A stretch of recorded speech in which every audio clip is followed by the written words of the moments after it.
studio today, and today I'm hosting Shorton Trending and his wife Charmaine. We're going to discuss about their move from South Africa to the rural areas of Marundera, how they are coping, why they decided to do that, and a lot of things as well. So welcome Shorton's wife, Charmaine. Thank you. So what I can start with is to greet people, whoever that is watching. What is up, guys? I'm Shorton, here's Charmaine, my wife. Okay, we will stay in SA, South Africa, for me I stayed like for 10 years, and she stayed there for 13. So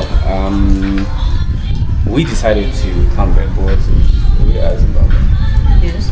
And Zimbabwe, it's our home country, and we love it. So for the love of our country, we looked for ways, the best ways we can live here, and also trying to make sure that we correct the reasons why we left first actually.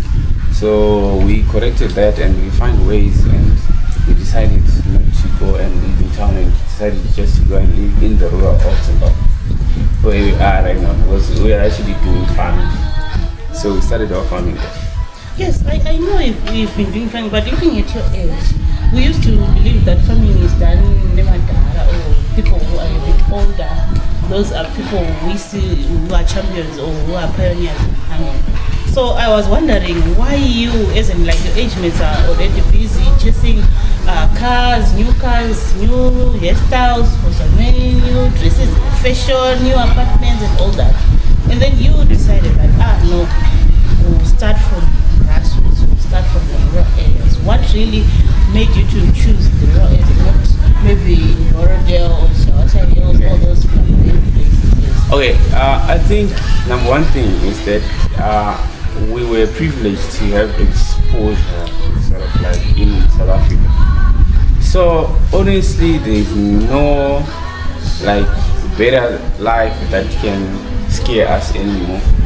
Or we have seen it and we have experienced it. We have tried buying new cars, different of them.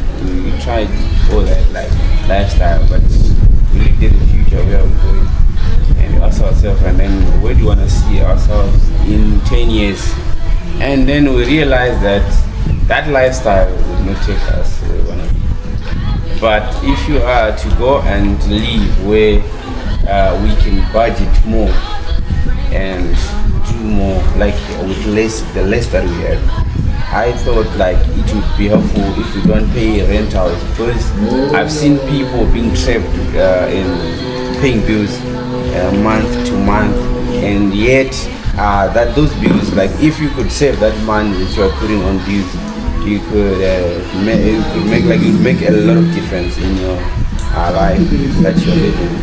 If you are to like, this is one thing that I've studied. Like I'm a book lover. I love reading. So I came across this other statement in a book that is called Atomic Habits. That was written by James Clear. It's something that took me that, like,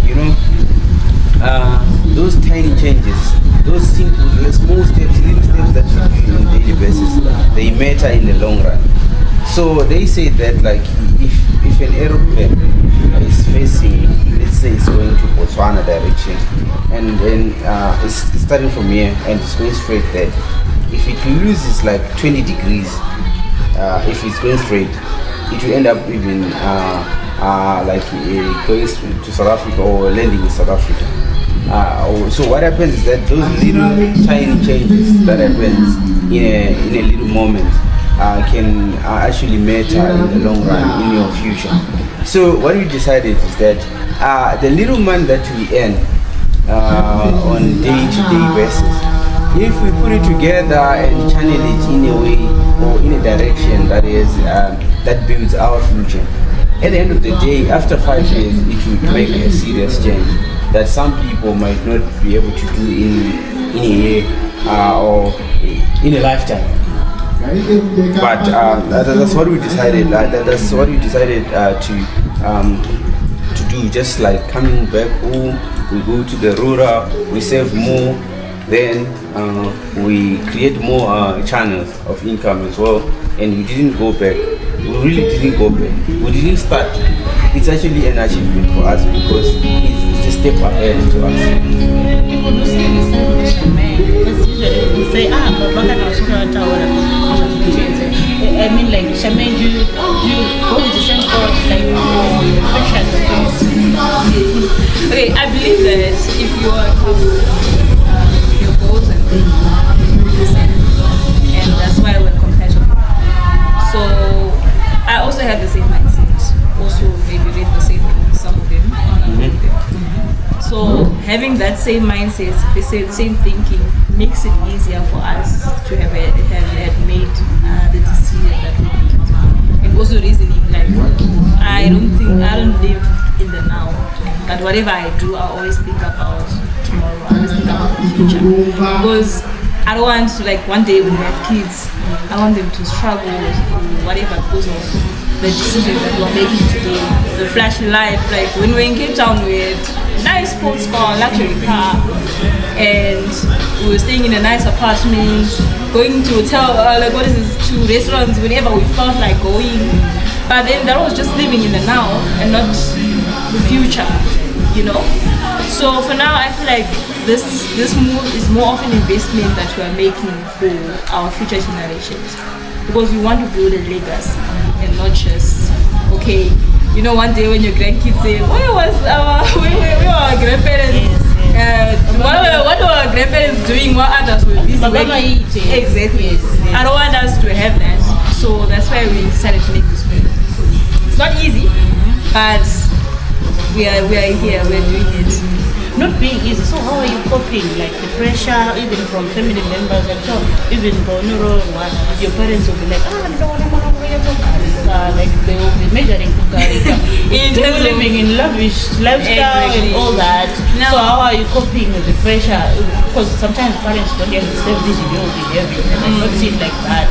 So how are you coping with the pressure, maybe from peers or even family members or family? Obviously, at first, you know, friends and some family will be against the whole idea of like, how are you gonna cope? Because I grew up in the city. I grew up with city life. So this was like a different scenario for me. Right? Based on what people think. So maybe rural is where something rural is no electricity, no internet, none of that. But then we kind of modernized our rural lifestyle, which means we get anything and everything that we get in the city. And then in terms of pressure from parents, I don't think I really got, like from my mom, she was very encouraging, I can say. She was very supportive. She didn't really give me any fear of, she was one of the people who were encouraging me and supporting us. But other family members, why would you want to you're so young and what, how are you gonna cope? You don't know this village life, you're used to the city life. But yeah, I like the most support that I always need is always from my mom. I feel like she's more, like her opinion will matter a lot of other people. And to show from how are you coping with the pressure? I'm sure your age mates, as we said already, what about elderly people, even your own relatives from Africa now? I'm sure if I remember very well, you grew up in a rural setup. And then you choose farming as well. And they were not consider that lifestyle is like wakusara or kudzokera kumashure, like is compared to where you were now. How are you coping with that pressure?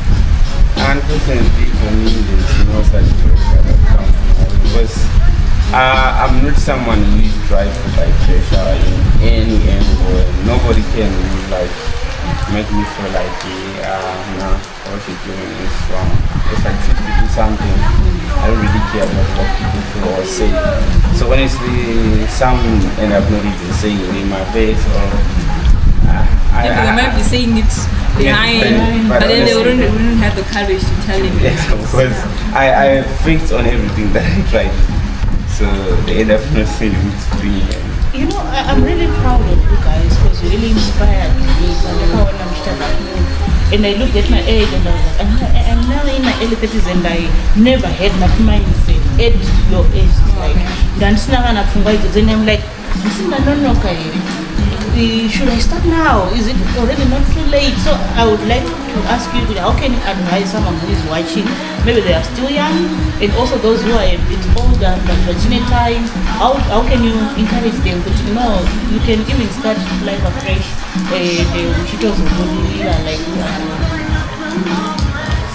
As for us, we are not successful yet in our journey. But as we are still trying to make it work, we believe that no matter what, as long as we still the same, we still have the same mindset, we're obviously gonna be successful at the end of the day. From what I see, I just see like hard work pays, honestly. Not just hard work, it has to be smart work. If you work smart, obviously you can achieve your goals. And the other thing is that like people do not look at the future. Most people, they just live in the now. They forget about, okay, what's gonna come after 2 years? Where am I gonna be? So honestly, if you care about your future, if you want your future to be better, you gotta have to work hard now. Make sure that you wake up and grind, and make sure that you find ways.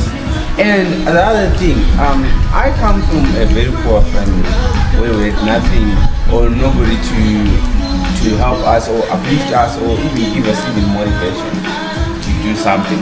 Where it was just normal to live in poverty, where poverty is just a normal thing, like you don't even look at, like I used to believe that whoever that is successful is doing something that is bad, or like they are satanist, or like that belief. Yes, you know, like that is the kind of belief we had. So my what I can share with people is that anyone can do anything. If you put your passion towards something, yes, you can create a passion. You don't have to be talented. You don't need a talent. Your passion is enough, because they say if talent doesn't work, talent doesn't work hard, it can be beaten by passion. So people that are passionate at what they are doing, they can do anything. That's a good thing. So maybe to add to that, I've seen a new way of diasporans moving back home, investing back home, like units. What do you say about those people who are in cities in Zimbabwe already? Like people who stay like Capetown, but will be renting. They don't even have a kumusha. Some not kind of funerals. You what would you say to those people like Zimbabweans are in Zimbabwe already? But are in Zimbabwe already, who are in cities, who are not even looking at moving back home, I can say that people are different. Some people are just comfortable with that, but looking at the future, are you gonna rent for a rent? It's like a question to ask. Do you care about what the future holds? Because like if you look at the rentals, they are going up in the cities. Yes, because there's a huge demand of land in the cities. So when the prices go up, even the rentals will go up, and that's going to be a very concerning thing. At least I know some people might not afford, but everyone has somewhere where they come from. Go get land there and try something. Some people are just living in town for the sake of just saying I live in town, but so many people are living off where they just like sustain like with whatever that is there. They have solar systems and all that. You can still have a good life in the rural, in the remote areas. So it's something that I would just say, like, guys, it's high time we should like open our eyes. Let's go out there and see what others are doing. Go to the rural areas and see what projects are being done. Right now we are at a village resort. It's in the village. People are changing the village. Yes, they're changing the village. Exactly. I think it's a rep. I think you heard for yourselves and you have learned one or two from me and from Shelton and his wife.